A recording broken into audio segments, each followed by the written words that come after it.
আচ্ছা, খুব সাধারণ একটা প্রশ্ন, কিন্তু সবার সার্বজনীন যত বাবা মা আছে সবার ক্ষেত্রেই, বিশেষ করে মায়েদের মুখ থেকে আমরা শুনি বাচ্চা খেতে চায় না, বাচ্চার খাওয়ার প্রতি কোনো আগ্রহ নাই, বিশেষ করে অসুস্থ অবস্থায় বা যে কোনো একটা অস্বাভাবিক পরিবেশে গেলে বাচ্চা খেতে চায় না। তো এই যে না খেতে চাওয়া, এটা কি আসলে মানে সবার ক্ষেত্রে কি সত্য কিনা, বা আপনারা কি মনে করেন, নাকি সাইকোলজি? অনেক সময় ডাক্তাররা কিন্তু এটা বলে যে আসলে বাচ্চা ঠিক আছে, কিন্তু বাবা মায়েরা অতি সচেতন হয়ে সেটা বলছেন। কোনো বাবা আমার বাচ্চাকেই বলবে না যে আমার বাচ্চা খেতে চায়, আমার বাচ্চা অনেক খায়, কিন্তু ম্যাক্সিমাম বাবা মাই বলে যে আমার বাচ্চা খেতে চায় না।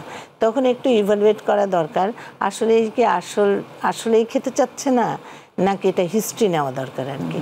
তো হিস্ট্রি নিয়ে যদি দেখা যায়, ম্যাক্সিমাম বয়সে ম্যাক্সিমাম সময় দেখা যায় যে শিশুদের হিস্ট্রি নিয়ে, মাকে হিস্ট্রি নিয়ে দেখা যায় ওরা 1 ঘন্টা পর পর খুব ঘন ঘন খাবার অফার করে।